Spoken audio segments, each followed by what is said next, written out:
ಶ್ರೀ ಗಣಪತಿ ಶಾರದಾ ಗುರುಭ್ಯೋ ನಮಃ. ವಸುದೇವ ಸುತಂ ದೇವಂ ಕಂಸಚಾಣೂರಮರ್ದನಂ ದೇವಕಿ ಪರಮಾನಂದಂ ಕೃಷ್ಣಂ ವಂದೇ ಜಗದ್ಗುರುಂ. ಶ್ರೋತೃಗಳಿಗೆ ಶ್ರೀಮದ್ ಭಾಗವತದ ದಶಮ ಸ್ಕಂದದಲ್ಲಿ ಬ್ರಾಹ್ಮಣ ಪತ್ನಿಯರ ಮೇಲೆ ಶ್ರೀಕೃಷ್ಣನು ದಯ ತೋರಿದುದು ಎಂಬ 23ನೇ ಅಧ್ಯಾಯಕ್ಕೆ ಸ್ವಾಗತ. ಗೋಪಾಲರು ಹೇಳುತ್ತಾರೆ, ರಾಮ ರಾಮ ಮಹಾವೀರ್ಯ ಕೃಷ್ಣ ದುಷ್ಟ ನಿಬರ್ಹಣ ಏಷಾ ವೈ ಬಾಧತೆ ಕ್ಷುನ್ನ ತಚ್ಚಾಂತಿ ಕರ್ತುಮರ್ಹತಃ. ಮಹಾವೀರ್ಯನೇ, ನಯನಾಭಿರಾಮನೇ, ಬಲರಾಮ, ದುಷ್ಟದಮನನೇ ಕೃಷ್ಣ, ನೀವು ಇದುವರೆಗಾಗಲೇ ಈ ಹಲವಾರು ದುಷ್ಟರನ್ನು ವಿನಾಶಗೊಳಿಸಿ ನಮ್ಮನ್ನು ಕಾಪಾಡಿರುವಿರಿ. ಇಂದು ಹಸಿವೆಂಬುದು ಆ ದುಷ್ಟರಂತೆಯೇ ನಮ್ಮನ್ನು ಬಹಳವಾಗಿ ಪೀಡಿಸುತ್ತಿದೆ. ದುಷ್ಟವಾದ ಹಸಿವನ್ನು ಶಾಂತಿಗೊಳಿಸಲು ನೀವಿಬ್ಬರೂ ಸೇರಿ ಯಾವುದಾದರೂ ಉಪಾಯವನ್ನು ಮಾಡಿರಿ. ಶ್ರೀ ಶುಕಮುನಿಗಳು ಹೇಳುತ್ತಾರೆ, ಪರೀಕ್ಷಿತ ಮಹಾರಾಜ, ಗೋಪಾಲರೆಲ್ಲರೂ ಸೇರಿ ಶ್ರೀಕೃಷ್ಣನನ್ನು ಹೀಗೆ ಪ್ರಾರ್ಥಿಸಲು ತನ್ನ ಭಕ್ತೆಯರಾದ ಬ್ರಾಹ್ಮಣಿಯರನ್ನು ಅನುಗ್ರಹಿಸುವ ಆಶಯದಿಂದ ಕೃಷ್ಣನು ತನ್ನ ಗೆಳೆಯರಿಗೆ ಹೇಳಿದನು, ನನ್ನ ನೆಚ್ಚಿನ ಗೆಳೆಯರೇ, ಇಲ್ಲಿಗೆ ಸ್ವಲ್ಪ ದೂರದಲ್ಲಿ ವೇದವಾದಿಗಳಾದ ಬ್ರಾಹ್ಮಣರು ಸ್ವರ್ಗದ ಕಾಮನೆಯಿಂದ ಅಂಗೀರಸವೆಂಬ ಹೆಸರಿನ ಸತ್ರವನ್ನು ಮಾಡುತ್ತಿದ್ದಾರೆ. ನೀವು ಅವರ ಯಜ್ಞಶಾಲೆಗೆ ಹೋಗಿ ನಮ್ಮಿಂದ ಕಳುಹಿಸಲ್ಪಟ್ಟ ನೀವು ನಮ್ಮಣ್ಣನಾದ ಪೂಜ್ಯ ಬಲರಾಮನ ಮತ್ತು ನನ್ನ ಹೆಸರನ್ನು ಹೇಳಿ ಅನ್ನವನ್ನು ಅವರಿಂದ ಯಾಚಿಸಿ ತನ್ನಿರಿ. ಪರೀಕ್ಷಿತ, ಭಗವಂತನು ಹೀಗೆ ಆಜ್ಞಾಪಿಸಲು ಗೋಪಾಲರು ಬ್ರಾಹ್ಮಣರ ಯಜ್ಞಶಾಲೆಗೆ ಹೋದರು ಮತ್ತು ಭಗವಂತನ ಆಜ್ಞಾನುಸಾರವಾಗಿ ಅವರಿಂದ ಅನ್ನವನ್ನು ಬೇಡಿದರು.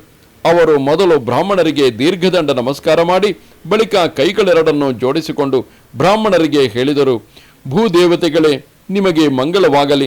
ನಾವು ಗೊಲ್ಲರು ಭಗವಂತನಾದ ಶ್ರೀಕೃಷ್ಣನ ಮತ್ತು ಪೂಜ್ಯನಾದ ಬಲರಾಮನ ಆಜ್ಞೆಯಂತೆ ಇಲ್ಲಿಗೆ ಬಂದಿರುತ್ತೇವೆ. ನಮ್ಮ ಮಾತುಗಳನ್ನು ಕೇಳಿರಿ. ಬಲರಾಮ ಕೃಷ್ಣರು ಇಲ್ಲಿಗೆ ಸ್ವಲ್ಪ ದೂರದಲ್ಲಿಯೇ ಹಸುಗಳನ್ನು ಮೇಯಿಸುತ್ತಿದ್ದಾರೆ. ಅವರು ಬಹಳವಾಗಿ ಹಸಿದಿರುವುದರಿಂದ ನಿಮ್ಮಿಂದ ಸ್ವಲ್ಪ ಅನ್ನವನ್ನು ಅಪೇಕ್ಷಿಸಿದ್ದಾರೆ. ಬ್ರಾಹ್ಮಣೋತ್ತಮರೇ, ನೀವೆಲ್ಲರೂ ಧರ್ಮದ ಮರ್ಮವನ್ನು ತಿಳಿದವರಾಗಿರುವಿರಿ. ನಿಮಗೆ ಶ್ರದ್ಧೆಗಿರುವುದಾದರೆ ಭೋಜನಾರ್ಥಿಗಳಾಗಿರುವ ರಾಮ ಕೃಷ್ಣರಿಗೆ ಸ್ವಲ್ಪ ಅನ್ನವನ್ನು ಕೊಡಿರಿ. ದೀಕ್ಷಾಯ ಪಶು ಸಂಸ್ಥಾಯ ಸೌತ್ರಾಮಣ್ಯಾಶ್ಚ ಸತ್ತಮಾಹ ಅನ್ಯತ್ರ ದೀಕ್ಷಿತಸ್ಯಾಪಿ ನಾನ್ನಮಶ್ನಂತಿ ದುಷ್ಯತಿ.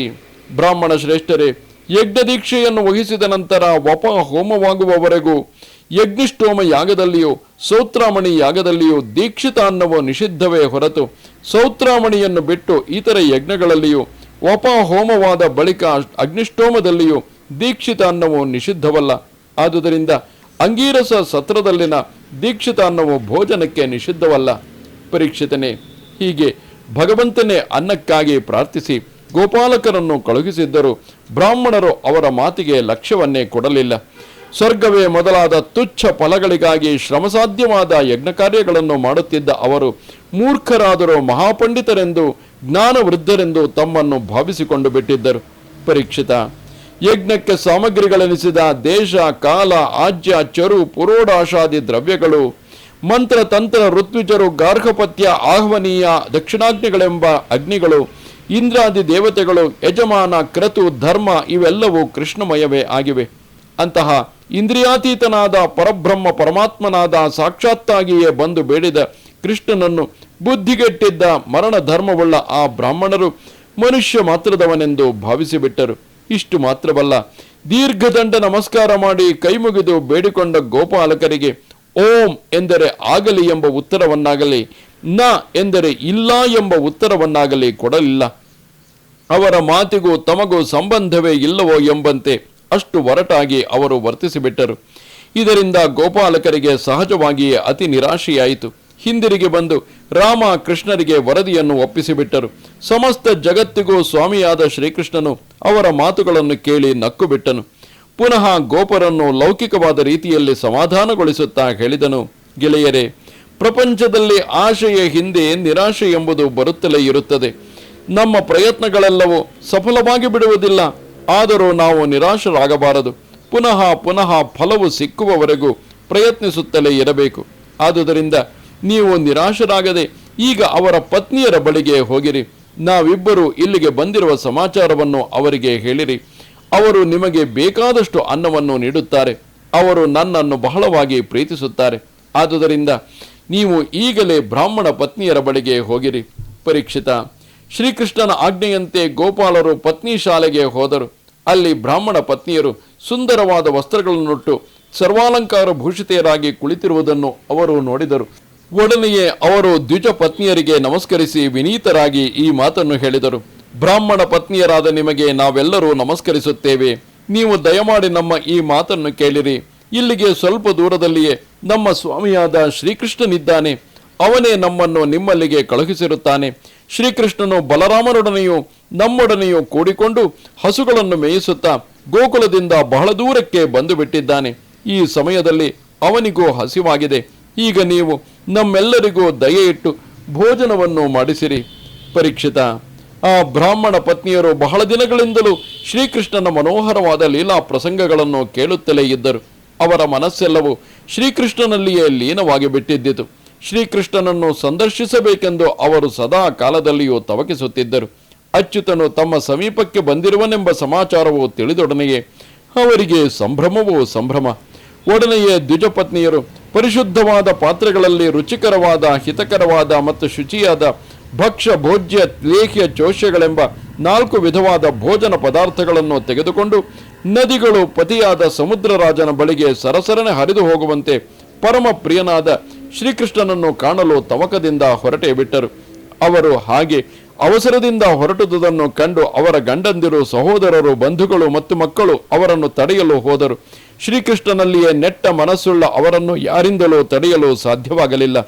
ಹಲವಾರು ದಿವಸಗಳಿಂದ ಶ್ರೀಕೃಷ್ಣನ ಲೀಲೆಗಳು, ಸೌಂದರ್ಯ, ಗುಣ, ಮಾಧುರ್ಯ ಇವುಗಳನ್ನು ಕೇಳುತ್ತಲೇ ಇದ್ದ ದ್ವಿಜಪತ್ನಿಯರು ತಮ್ಮನ್ನು ಶ್ರೀಕೃಷ್ಣನಿಗೆ ಅರ್ಪಿಸಿಕೊಂಡು ಬಿಟ್ಟಿದ್ದರು. ಯಮುನಾ ನದಿಯ ತೀರದಲ್ಲಿ ಚಿಗುರುಗಳಿಂದ ಸಮಲಂಕೃತವಾದ ವೃಕ್ಷರಾಜಿಯಿಂದ ಕೂಡಿದ್ದ ಅಶೋಕವನದಲ್ಲಿ ಗೋಪರಿಂದ ಸುತ್ತುವರಿಯಲ್ಪಟ್ಟು ಅಣ್ಣನಾದ ಬಲರಾಮನೊಡನೆ ಸಂಚರಿಸುತ್ತಿದ್ದ ಮನಮೋಹಕನಾದ ಶ್ರೀಕೃಷ್ಣನನ್ನು ಬ್ರಾಹ್ಮಣ ಪತ್ನಿಯರು ನೋಡಿದರು.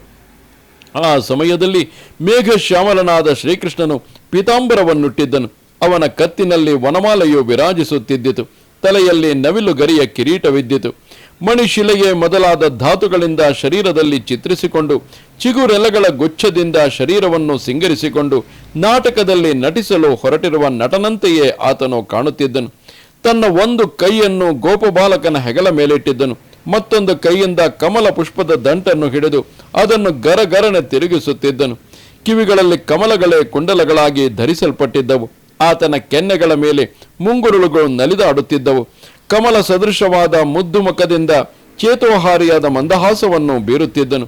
ಪರೀಕ್ಷಿತನೇ, ಈ ಮೊದಲು ಬ್ರಾಹ್ಮಣ ಪತ್ನಿಯರು ಶ್ಯಾಮಸುಂದರನ ಸುಮನೋಹರವಾದ ಲೀಲಾ ಪ್ರಸಂಗಗಳನ್ನು ಕಿವಿಗಳಿಂದ ಕೇಳಿ ತಮ್ಮ ತಮ್ಮ ಮನಸ್ಸನ್ನು ಅವನಲ್ಲಿಯೇ ಮುಳುಗಿಸಿಬಿಟ್ಟಿದ್ದರು. ಈಗಲಾದರೂ ಅವರು ತಮ್ಮ ವಿಶಾಲವಾದ ಕಣ್ಣುಗಳೆಂಬ ಹೆಬ್ಬಾಗಿಲುಗಳ ಮೂಲಕವಾಗಿ ಪ್ರೇಮ ಮೂರ್ತಿಯನ್ನು ಹೃತ್ಕಮಲದಲ್ಲಿ ಭದ್ರವಾಗಿರಿಸಿಕೊಂಡು ಮನಸ್ಸು ತಣಿಯುವವರೆಗೂ ಅವನನ್ನು ಗಾಢವಾಗಿ ಆಲಂಗಿಸಿಕೊಂಡಿದ್ದು ತಮ್ಮ ಹೃದಯದ ವಿರಹ ತಾಪವನ್ನು ನೀಗಿಕೊಂಡರು. ಎಚ್ಚರ ಕನಸುಗಳಲ್ಲಿ ಆಗುವ ನಾನು, ನನ್ನದು ಎಂಬ ಮನೋವೃತ್ತಿಗಳೆಲ್ಲವೂ ಗಾಢ ನಿದ್ರಾವಸ್ಥೆಯು ಬಂದ ನಂತರ ಸುಷುಪ್ತಿಗೆ ಸಾಕ್ಷಿಯಾದ ಪ್ರಾಜ್ಞನಲ್ಲಿ ಲಯವಾಗುವಂತೆ ಬ್ರಾಹ್ಮಣ ಪತ್ನಿಯರು ಶ್ರೀಕೃಷ್ಣನಲ್ಲಿಯೇ ಲೀನರಾಗಿ ಸಂಸಾರದ ತಾಪವನ್ನು ಕಳೆದುಕೊಂಡರು. ಪರೀಕ್ಷಿತನೇ, ಭಗವಂತನು ಸಮಸ್ತರ ಮನಸ್ಸಿನಲ್ಲಿ ಇರುವುದನ್ನು ತಿಳಿದಿರತಕ್ಕವನು. ಎಲ್ಲರ ಬುದ್ಧಿಗೂ ಭಗವಂತನು ಸಾಕ್ಷೀಭೂತನಾಗಿದ್ದಾನೆ. ಬ್ರಾಹ್ಮಣ ಪತ್ನಿಯರು ತಮ್ಮ ಪತಿ ಪುತ್ರರನ್ನು, ಸಹೋದರರನ್ನು, ಬಂಧುಗಳನ್ನು ತೊರೆದು ವಿಷಯ ಸುಖಗಳನ್ನು ಪರಿತ್ಯಜಿಸಿ ಕೇವಲ ತನ್ನ ದರ್ಶನಕ್ಕಾಗಿ ಬಂದಿರುವರು ಎಂಬುದನ್ನು ತಿಳಿದು ಶ್ರೀಕೃಷ್ಣ ಪರಮಾತ್ಮನು ನಗೆ ಮೊಗದಿಂದ ಬ್ರಾಹ್ಮಣ ಪತ್ನಿಯರಿಗೆ ಹೇಳಿದನು. ಮಹಾಭಾಗ್ಯವತಿಯರೇ, ನಿಮಗೆ ಸ್ವಾಗತ ಬಯಸುತ್ತೇನೆ. ಇತ್ತ ಬನ್ನಿರಿ, ದಯಮಾಡಿ ಎಲ್ಲರೂ ಕುಳಿತುಕೊಳ್ಳಿರಿ. ನಾನು ನಿಮಗೆ ಯಾವ ಕಾರ್ಯವನ್ನು ಮಾಡಿಕೊಡಲಿ? ನೀವೆಲ್ಲರೂ ನನ್ನನ್ನು ಸಂದರ್ಶಿಸಬೇಕು ಎನ್ನುವ ಆಶಯದಿಂದ ಸರ್ವಸ್ವವನ್ನು ಪರಿತ್ಯಜಿಸಿ ಇಲ್ಲಿಗೆ ಬಂದಿರುವಿರಿ. ಪ್ರೇಮಪೂರ್ಣ ಹೃದಯಗಳಾಗಿರುವ ನಿಮಗೆ ಇದು ಅನುರೂಪವಾಗಿಯೇ ಇದೆ. ಆತ್ಮೋನ್ನತಿಯು ಹೇಗೆಂದು ತಿಳಿದಿರುವ ವಿವೇಕಿಗಳು ಸಕಲರ ಆತ್ಮಸ್ವರೂಪನು ಮತ್ತು ಸಕಲರಿಗೂ ಅತ್ಯಂತ ಪ್ರಿಯನೂ ಆದ ನನ್ನಲ್ಲಿ ಫಲಾಭಿಸಂಧಿ ಇಲ್ಲದೆ ನಿರಂತರವಾದ ಭಕ್ತಿ ಭಾವವನ್ನು ಇಟ್ಟುಕೊಂಡಿರುತ್ತಾರೆ. ಪ್ರಾಣ, ಬುದ್ಧಿ, ಮನಸ್ಸು, ಶರೀರ, ಸ್ವಜನ, ಸ್ತ್ರೀ, ಪುತ್ರ, ಧನ, ಸಂಪತ್ತು ಇವೆಲ್ಲವೂ ಯಾರ ಸಂಪರ್ಕದಿಂದ ಪ್ರಿಯವಾಗಿ ಕಾಣುವವೋ ಅಂತಹ ಆತ್ಮಕ್ಕಿಂತಲೂ ಪರಮಾತ್ಮನಿಗಿಂತಲೂ ಆತ್ಮ ಪರಮಾತ್ಮ ಸ್ವರೂಪನಾದ ನನಗಿಂತಲೂ ಅಂದರೆ ಶ್ರೀಕೃಷ್ಣನಿಗಿಂತಲೂ ಪ್ರಿಯತಮರು ಬೇರೆ ಯಾರಿದ್ದಾರೆ? ಆದುದರಿಂದ ನನ್ನನ್ನು ಸಂದರ್ಶಿಸಲು ನೀವು ಬಂದಿರುವುದು ಯೋಗ್ಯವಾಗಿಯೇ ಇದೆ. ನಾನು ನಿಮ್ಮನ್ನು ಶ್ಲಾಘಿಸುತ್ತೇನೆ. ನೀವು ನನ್ನನ್ನು ಮನಃಪೂರ್ತಿಯಾಗಿ ಸಂದರ್ಶಿಸಿರುವಿರಿ. ನೀವು ಯಜ್ಞಶಾಲೆಗೆ ಹೋಗಿರಿ, ಏಕೆಂದರೆ ನಿಮ್ಮ ಬ್ರಾಹ್ಮಣ ಪತಿಗಳು ನಿಮ್ಮನ್ನು ಕೂಡಿಕೊಂಡೇ ತಾವು ಪ್ರಾರಂಭಿಸಿರುವ ಯಜ್ಞವನ್ನು ಪೂರ್ತಿಗೊಳಿಸಬೇಕಾಗಿದೆ. ನಿಮ್ಮನ್ನು ಬಿಟ್ಟು ಅವರು ಯಜ್ಞವನ್ನು ಪೂರ್ಣಗೊಳಿಸುವಂತಿಲ್ಲ. ಆ ಬ್ರಾಹ್ಮಣ ಪತ್ನಿಯರು ಹೇಳುತ್ತಾರೆ, ಶ್ಯಾಮಸುಂದರನೇ, ವಿಭುವೆ, ಇಷ್ಟು ನಿಷ್ಠುರವಾದ ಮಾತುಗಳನ್ನಾಡುವುದು ನಿನಗೆ ಯೋಗ್ಯವಾಗಿ ಕಾಣುವುದಿಲ್ಲ.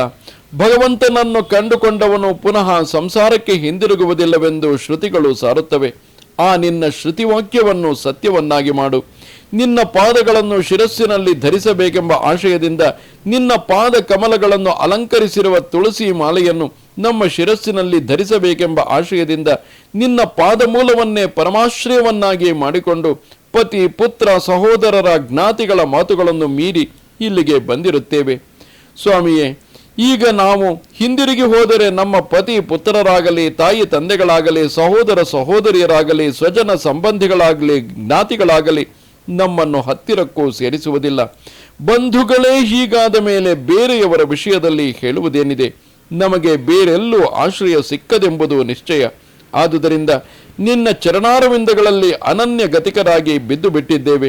ದೇವದೇವನ ದರ್ಶನವಾದ ನಂತರ ಬೇರೆಯವರ ಆಶ್ರಯವನ್ನು ಪಡೆಯದ ರೀತಿಯಲ್ಲಿ ವ್ಯವಸ್ಥೆಗೊಳಿಸುವುದು ಭಕ್ತ ಪ್ರಿಯನಾದ ನಿನ್ನ ಕರ್ತವ್ಯವಾಗಿದೆ. ಭಗವಂತನು ಹೇಳುತ್ತಾನೆ, ಬ್ರಾಹ್ಮಣ ಪತ್ನಿಯರೇ, ನಿಮ್ಮ ಪತಿ ಪುತ್ರರಾಗಲಿ, ತಂದೆ ತಾಯಿಗಳಾಗಲಿ, ಸಹೋದರ ಸಹೋದರಿಯರಾಗಲಿ ಖಂಡಿತವಾಗಿಯೂ ನಿಮ್ಮಲ್ಲಿ ದೋಷವೆನಿಸುವುದಿಲ್ಲ.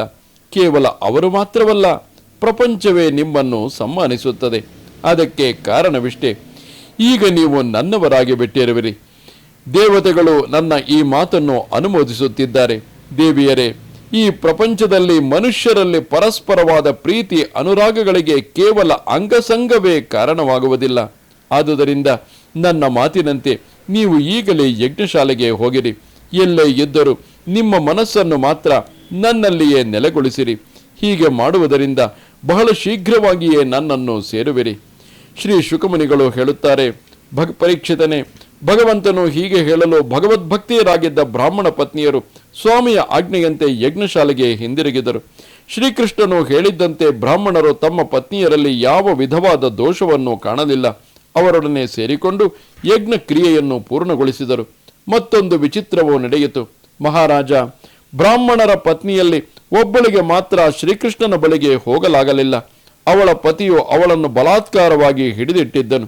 ಆಗ ಅವಳು ಶ್ರೀಕೃಷ್ಣನ ಲೀಲಾಪ್ರಸಂಗದಲ್ಲಿ ಕೇಳಿದ್ದ ಶ್ರೀಕೃಷ್ಣಮೂರ್ತಿಯನ್ನೇ ಹೃದಯದಲ್ಲಿರಿಸಿಕೊಂಡು ಅವನ ಧ್ಯಾನವನ್ನೇ ಸದಾಕಾಲದಲ್ಲಿಯೂ ಮಾಡುತ್ತಾ ಕರ್ಮಕ್ಕೆ ಸಂಬಂಧಿಸಿದ್ದ ದೇಹವನ್ನು ತೊರೆದು ಶುದ್ಧ ಸತ್ವಮಯವಾದ ದಿವ್ಯ ದೇಹವನ್ನು ಧರಿಸಿ ಭಗವಂತನಲ್ಲಿ ಸೇರಿಕೊಂಡಳು. ಇತ್ತಲಾಗಿ ಶ್ರೀಕೃಷ್ಣನು ಬ್ರಾಹ್ಮಣ ಪತ್ನಿಯರು ತಂದಿದ್ದ 4 ವಿಧವಾದ ಅನ್ನವನ್ನು ಮೊದಲು ಗೋಪಾಲರಿಗೆ ಬಡಿಸಿ ಅವರು ಭುಂಜಿಸಿ ತೃಪ್ತರಾದ ನಂತರ ತಾನು ಭೋಜನ ಮಾಡಿದನು. ಪರೀಕ್ಷಿತನೇ, ಹೀಗೆ ಲೀಲಾಮಾನುಷ ವಿಗ್ರಹನಾದ ಶ್ರೀಕೃಷ್ಣನು ಮಾನವರಂತೆಯೇ ವರ್ತಿಸುತ್ತಿದ್ದನು. ತನ್ನ ಸೌಂದರ್ಯ, ಮಾಧುರ್ಯ, ವಾಣಿ ಮತ್ತು ಕರ್ಮಗಳಿಂದ ಗೋವುಗಳನ್ನು, ಗೋಪಾಲರನ್ನು ಮತ್ತು ಗೋಪಿಯರನ್ನು ಆನಂದಗೊಳಿಸುತ್ತಾ ತಾನು ಕೂಡ ಅವರ ಅಲೌಕಿಕವಾದ ಪ್ರೇಮರಸವನ್ನು ಆಸ್ವಾದಿಸುತ್ತಾ ಆನಂದ ತುಂದಿಲನಾಗಿದ್ದನು. ಇತ್ತಲಾಗಿ ಬ್ರಾಹ್ಮಣರಿಗೆ ಶ್ರೀಕೃಷ್ಣನು ಸಾಕ್ಷಾತ್ ಭಗವಂತನೇ ಎಂಬ ವಿಷಯವು ತಿಳಿದು ಅವರು ಬಹಳವಾಗಿ ಪಶ್ಚಾತ್ತಾಪಪಟ್ಟರು. ಭಗವಾನ್ ಶ್ರೀಕೃಷ್ಣನ ಮತ್ತು ಬಲರಾಮನ ಆಜ್ಞೆಯನ್ನು ಉಲ್ಲಂಘಿಸಿ ತಾವು ಮಹಾಪರಾಧ ಮಾಡಿರುವುದಾಗಿ ಭಾವಿಸಿಕೊಂಡರು. ಮನುಷ್ಯರಂತೆ ಲೀಲೆಗಳನ್ನು ತೋರುತ್ತಿದ್ದರೂ ಅವರು ಪರಮಾತ್ಮನ ಸ್ವರೂಪವೆಂಬುದನ್ನು ಮನಗಂಡರು. ತಮ್ಮ ಪತ್ನಿಯರಿಗೆ ಶ್ರೀಕೃಷ್ಣನಲ್ಲಿ ಅಲೌಕಿಕವಾದ ಭಕ್ತಿ ಇರುವುದನ್ನು ನೋಡಿ ತಾವು ಅಂತಹ ಭಗವದ್ಭಕ್ತಿಯಿಂದ ಹೀನರಾಗಿರುವುದಕ್ಕಾಗಿ ಪಶ್ಚಾತ್ತಾಪಪಟ್ಟುದಲ್ಲದೆ ತಮ್ಮನ್ನೇ ತಾವು ನಿಂದಿಸಿಕೊಂಡರು. ದಿಗ್ಜನ್ಮನಸ್ತ್ರಿ ವೃದ್ವಿದ್ಯಾಂ ದಿಗ್ವ್ರತಂ ದಿಗ್ಬಹುಜ್ಞತಾಂ ದಿಕ್ಕುಲಂ ದಿಕ್ಕ್ರಿಯಾದಾಕ್ಷ್ಯಂ ವಿಮುಖಾಯೇ ತ್ವಧೋಕ್ಷಜೆ. ಅಧೋಕ್ಷಜನಿಂದ ವಿಮುಖರಾಗಿರುವ ನಮಗೆ ಧಿಕ್ಕಾರವಿರಲಿ. ನಮ್ಮ ಬ್ರಾಹ್ಮಣ ಜನ್ಮಕ್ಕೆ ಧಿಕ್ಕಾರವಿರಲಿ. ನಾವು ಅಧ್ಯಯನ ಮಾಡಿರುವ ವೇದ ವಿದ್ಯೆಗೆ ಧಿಕ್ಕಾರವಿರಲಿ. ನಾವು ಕೈಗೊಂಡಿರುವ ವ್ರತಕ್ಕೆ ಧಿಕ್ಕಾರವಿರಲಿ. ನಾವು ಪಡೆದುಕೊಂಡಿರುವ ಅಧಿಕ ಜ್ಞಾನಕ್ಕೂ ಧಿಕ್ಕಾರವಿರಲಿ. ನಾವು ಹುಟ್ಟಿರುವ ಕುಲಕ್ಕೂ ಧಿಕ್ಕಾರವಿರಲಿ. ನಮ್ಮ ಕರ್ಮ ಸಾಮರ್ಥ್ಯಕ್ಕೂ ಧಿಕ್ಕಾರವಿರಲಿ. ಇವುಗಳಲ್ಲಿ ಯಾವುದೂ ಕೂಡ ನಮ್ಮನ್ನು ಭಗವದ್ ಭಕ್ತರನ್ನಾಗಿ ಮಾಡಲಿಲ್ಲ. ಪರಾತ್ಪರನಾದ ಪರಮಾತ್ಮನೇ ಹೇಳಿ ಕಳುಹಿಸಿದರೂ ಅವನು ಪರಮಾತ್ಮನೆಂಬ ಅರಿವನ್ನು ಇವುಗಳಲ್ಲಿ ಯಾವುದೂ ಮೂಡಿಸಲಿಲ್ಲ. ನಿಶ್ಚಯವಾಗಿಯೂ ಭಗವಂತನ ಯೋಗ ಮಾಯೆಯು ಮಹಾಯೋಗಿಗಳನ್ನು ವಿಮೋಹಗೊಳಿಸುತ್ತದೆ. ಇದರಲ್ಲಿ ಸಂಶಯವೇ ಇಲ್ಲ. ಬ್ರಾಹ್ಮಣರಾದ ನಾವು ಸಕಲರಿಗೂ ಜ್ಞಾನದಾಯಕರಾದ ಗುರುಗಳೆನಿಸಿಕೊಂಡಿದ್ದೇವೆ. ಆದರೆ ಸ್ವಾರ್ಥ ಸಾಧನೆಯಲ್ಲಿಯೇ ಇರುತ್ತಾ ನಾವು ಮೂಢರಾಗಿ ಬಿಟ್ಟೆವು, ಸತ್ಯವನ್ನು ಮರೆತೆವು. ಎಂತಹ ಅಚ್ಚರಿ! ಜಗದ್ಗುರುವಾದ ಶ್ರೀಕೃಷ್ಣನಲ್ಲಿ ಈ ಸ್ತ್ರೀಯರಿಗಿರುವ ಅಪಾರವಾದ ಭಕ್ತಿಯನ್ನಾದರೂ ನೋಡಿರಿ. ಅವರ ಪರಾಭಕ್ತಿಯು ಗ್ರಹವೆಂಬ ಹೆಸರುಳ್ಳ ಯಮನ ಪಾಶಗಳನ್ನು ಕತ್ತರಿಸಿ ಹಾಕಿಬಿಟ್ಟಿತು. ನಾಸಾಂ ದ್ವಿಜಾತಿ ಸಂಸ್ಕಾರೋ ನ ನಿವಾಸೋ ಗುರಾವಪಿ ನ ತಪೋ ನಾತ್ಮಮೀಮಾಂಸಾ ನ ಶೌಚಂ ನ ಕ್ರಿಯಾ ಶುಭಾಹ. ಇವರಿಗೆ ಪುರುಷರಂತೆ ದ್ವಿಜಾತಿ ಯೋಗ್ಯವಾದ ಉಪನಯನಾದಿ ಸಂಸ್ಕಾರಗಳಾಗಿಲ್ಲ. ಇವರು ವಿದ್ಯಾಭ್ಯಾಸಕ್ಕಾಗಿ ಗುರುಕುಲಕ್ಕೆ ಹೋಗಿಲ್ಲ. ಯಾವುದೇ ವಿಧವಾದ ತಪಸ್ಸನ್ನು ಇವರು ಮಾಡಿರುವುದಿಲ್ಲ. ಆತ್ಮನ ಸಂಬಂಧವಾಗಿ ಯಾವುದೇ ವಿಧವಾದ ಆತ್ಮ ಅನಾತ್ಮ ವಿವೇಚನೆಯನ್ನು ಮಾಡಿದವರಲ್ಲ. ಅಷ್ಟೇನು ಪರಿಶುದ್ಧರಾಗಿಯೂ ಇರಲಿಲ್ಲ. ಯಾವಾಗಲೂ ಶುಭಕರ್ಮಗಳನ್ನೇ ಮಾಡುತ್ತಿದ್ದರೆಂದು ಹೇಳುವಂತಿರಲಿಲ್ಲ. ಆದರೂ ಸಮಸ್ತ ಯೋಗೇಶ್ವರರಿಗೂ ಈಶ್ವರನಾದ ಪುಣ್ಯ ಶ್ಲೋಕನಾದ ಶ್ರೀಕೃಷ್ಣನಲ್ಲಿ ಇವರಿಗೆ ದೃಢವಾದ ಭಕ್ತಿ ಇದೆ. ನಮಗಾದರೂ ಉಪನಯನಾದಿ ಸಂಸ್ಕಾರಗಳಾಗಿವೆ. ಗುರುಕುಲದಲ್ಲಿದ್ದು ವೇದಶಾಸ್ತ್ರಗಳನ್ನು ಅಧ್ಯಯನ ಮಾಡಿದ್ದೇವೆ, ತಪಸ್ಸು ಮಾಡಿದ್ದೇವೆ, ಯಜ್ಞಗಳನ್ನು ಮಾಡಿದ್ದೇವೆ, ವೇದಾಂತ ವಿಚಾರವನ್ನು ಅನುದಿನವೂ ಚರ್ಚಿಸುತ್ತಲೇ ಇದ್ದೇವೆ, ಹಲವಾರು ಶುಭ ಕಾರ್ಯಗಳನ್ನು ಮಾಡುತ್ತಿದ್ದೇವೆ, ಆಚಾರವಂತರಾಗಿದ್ದೇವೆ, ಪವಿತ್ರರಾಗಿದ್ದೇವೆ. ಆದರೆ ಮುಖ್ಯವಾಗಿ ಇರಬೇಕಾಗಿದ್ದ ಭಗವದ್ ಭಕ್ತಿಯು ನಮಗಿಲ್ಲವಾಗಿದೆ. ಸಂಸಾರದ ಮೇಲಿನ ವಿಶೇಷವಾದ ಆಸಕ್ತಿಯಿಂದಾಗಿ ನಾವು ಪ್ರಮತ್ತರಾಗಿದ್ದೆವು. ನಮ್ಮ ಕಲ್ಯಾಣವನ್ನು ಅರಿಯುವುದರಲ್ಲಿ ನಾವು ಮೂಢರಾಗಿ ಬಿಟ್ಟೆವು. ಸತ್ಪುರುಷರಿಗೆ ಪರಮಾಶ್ರಯನಾದ ಸ್ವಾಮಿಯು ಗೊಲ್ಲರ ಮಾತಿನ ಮೂಲಕ ನಮ್ಮನ್ನು ಎಚ್ಚರಿಸಿದನು. ಆದರೂ ನಾವು ಅಹಂಕಾರದ ಕಾರಣದಿಂದಾಗಿ ಎಚ್ಚೆತ್ತುಕೊಳ್ಳಲಿಲ್ಲ. ಭಗವಂತನು ಪೂರ್ಣ ಕಾಮನು, ಅವನಿಗೆ ಯಾವ ಕಾಮನೆಗಳೂ ಇಲ್ಲ. ಕೈವಲ್ಯ ಮೋಕ್ಷ ಪರ್ಯಂತವಾಗಿ ಎಷ್ಟು ಕಾಮನೆಗಳಿವೆಯೋ ಅಷ್ಟು ಕಾಮನೆಗಳನ್ನು ಭಕ್ತರಿಗೆ ಅನುಗ್ರಹಿಸಿಕೊಡುವ ಸಾಮರ್ಥ್ಯವಿರುವವನು. ಆದುದರಿಂದ ಪರಮಾತ್ಮನು ನಮ್ಮನ್ನು ಎಚ್ಚರಿಸಲು ಗೊಲ್ಲರ ಮೂಲಕ ಅನ್ನಕ್ಕಾಗಿ ಹೇಳಿಕಳುಹಿಸಿದನೇ ಹೊರತು ನಮ್ಮಂತಹ ಕ್ಷುದ್ರ ಮನುಷ್ಯರನ್ನು ಬೇಡುವ ಕಾರಣವಾದರೂ ಏನಿದೆ? ಅನ್ನದ ಯಾಚನೆ ಎಂಬುದು ಲೋಕೇಶ್ವರನ ಒಂದು ನಟನೆಯೇ ಸರಿ. ಸ್ವಯಂ ಲಕ್ಷ್ಮೀದೇವಿಯು ಇತರ ಎಲ್ಲ ದೇವತೆಗಳನ್ನು ಚಂಚಲತೆ, ಗರ್ವ ಇತ್ಯಾದಿ ಮೋಹಗಳ ದೋಷಗಳನ್ನು ಪರಿತ್ಯಜಿಸಿ ಒಂದು ಬಾರಿಯಾದರೂ ಮುಕುಂದನ ಪಾದಗಳನ್ನು ಸ್ಪರ್ಶಿಸುವ ಆಶಯದಿಂದ ನಿರಂತರವಾಗಿ ಸೇವೆಯನ್ನು ಮಾಡುತ್ತಲೇ ಇರುತ್ತಾಳೆ. ಹೀಗಿರುವಾಗ ಅವನೇ ಭೋಜನದ ಯಾಚನೆಯನ್ನು ಮಾಡಿದನೆಂಬುದು ಜನಗಳನ್ನು ವಿಮೋಹಗೊಳಿಸುವ ನಟನೆಯಲ್ಲವೇ? ದೇಶ ಕಾಲ, ಪ್ರತ್ಯೇಕವಾದ ಯಜ್ಞ ಸಾಮಗ್ರಿಗಳು, ಮಂತ್ರತಂತ್ರಗಳು, ಋತ್ವಿಜರು, ಅಗ್ನಿ, ದೇವತೆ, ಯಜಮಾನ, ಯಜ್ಞ ಮತ್ತು ಧರ್ಮ ಇವೆಲ್ಲವೂ ಭಗವಂತನ ಸ್ವರೂಪಗಳೇ ಆಗಿವೆ. ಯೋಗೇಶ್ವರರಿಗೂ ಈಶ್ವರನಾದ ಸಾಕ್ಷಾತ್ ವಿಷ್ಣು ಪರಮಾತ್ಮನೇ ಯದುಕುಲದಲ್ಲಿ ಶ್ರೀಕೃಷ್ಣನಾಗಿ ಅವತರಿಸಿರುವನು ಎಂಬ ವಿಷಯವನ್ನು ನಾವು ಕೇಳಿದ್ದೆವು. ಅಂತಹ ಪರಮಾತ್ಮನೇ ಗೊಲ್ಲರ ಮೂಲಕವಾಗಿ ಎಚ್ಚರಿಸಿದರೂ ಅವನನ್ನು ಅರಿತುಕೊಳ್ಳಲಾರದಷ್ಟು ನಾವು ಮೂಢರಾಗಿ ಬಿಟ್ಟೆವು. ಆದರೆ ನಾವು ಇಷ್ಟಕ್ಕಾದರೂ ಸಂತೋಷ ಪಟ್ಟುಕೊಳ್ಳಬೇಕು. ಭಗವದ್ಭಕ್ತಿ ಸಂಪನ್ನೆಯರಾದ ಪತ್ನಿಯರನ್ನು ಹೊಂದಿರುವುದು ನಮ್ಮ ಸೌಭಾಗ್ಯವೇ ಸರಿ. ನಾವು ಇದರಿಂದ ಧನ್ಯತಮರಾಗಿದ್ದೇವೆ. ಭಗವಂತನಲ್ಲಿ ಅವರಿಗಿರುವ ಭಕ್ತಿ ಭಾವದ ಪ್ರಭಾವದಿಂದಾಗಿ ನಮ್ಮಲ್ಲಿಯೂ ಸುನಿಶ್ಚಲವಾದ ಹರಿಭಕ್ತಿಯು ಮೂಡಿಬಂದಿದೆ. ನಮಸ್ತುಭ್ಯಂ ಭಗವತೆ ಕೃಷ್ಣಾಯ ಕುಂಠಮೇಧಸೆ ಯನ್ಮಾಯಾ ಮೋಹಿತ ಧಿಯೋ ಭ್ರಮಾಮಃ ಕರ್ಮವರ್ತ್ಮಸು. ಅಕುಂಠಿತವಾದ ಮೇಧಾಶಕ್ತಿಯುಳ್ಳ ಅಚಿಂತ್ಯನು ಅನಂತವಾದ ಐಶ್ವರ್ಯಕ್ಕೆ ಸ್ವಾಮಿಯೂ ಆಗಿರುವ ನಿನಗೆ ನಮಸ್ಕರಿಸುತ್ತೇವೆ. ನಿನ್ನ ಮಾಯೆಯಿಂದಲೇ ನಮ್ಮ ಬುದ್ಧಿಯು ಮೋಹಗೊಂಡಿದೆ. ಕರ್ಮ ಮಾರ್ಗದಲ್ಲಿ ಅಲೆದಾಡುತ್ತಿದ್ದೇವೆ. ನಮ್ಮನ್ನು ಸಂರಕ್ಷಿಸು. ಆದಿಪುರುಷನಾದ ಪುರುಷೋತ್ತಮನಾದ ಭಗವಂತನಾದ ಶ್ರೀಕೃಷ್ಣನು ನಮ್ಮ ಈ ಅಪರಾಧವನ್ನು ಕ್ಷಮಿಸಲಿ. ನಮ್ಮ ಬುದ್ಧಿಯು ಅವನ ಮಾಯೆಯಿಂದಲೇ ವಿಮೋಹಿತವಾಗಿದೆ. ನಾವು ಅವನ ಅಪಾರವಾದ ಪ್ರಭಾವವನ್ನು ತಿಳಿಯದ ಅಜ್ಞಾನಿಗಳಾಗಿದ್ದೇವೆ.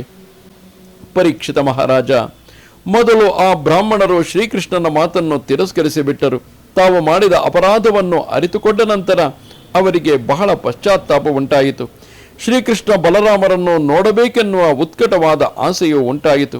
ಆದರೂ ಅವರು ಕಂಸನ ಭಯದಿಂದಾಗಿ ಶ್ರೀಕೃಷ್ಣನ ದರ್ಶನಕ್ಕೆ ಹೋಗಲಿಲ್ಲ ಎನ್ನುವಲ್ಲಿಗೆ ಮಹಾಪುರಾಣವು ಪಾರಮಹಂಸ ಸಂಹಿತೆಯೂ ಆಗಿರುವ ಶ್ರೀಮದ್ ಭಾಗವತದಲ್ಲಿ ದಶಮ ಸ್ಕಂದದ ಪೂರ್ವಾರ್ಧದಲ್ಲಿ 23ನೆಯ ಅಧ್ಯಾಯವು ಮುಗಿಯಿತು. ನಮಸ್ತೆ ಶಾರದೆ ದೇವಿ, ಕಾಶ್ಮೀರ ಪುರವಾಸಿನಿ, ತ್ವಾಮಹಂ ಪ್ರಾರ್ಥಯೇ ನಿತ್ಯಂ ವಿದ್ಯಾದಾನಂಚ ದೇಹಿ ಮೇ. ನಮಸ್ಕಾರ.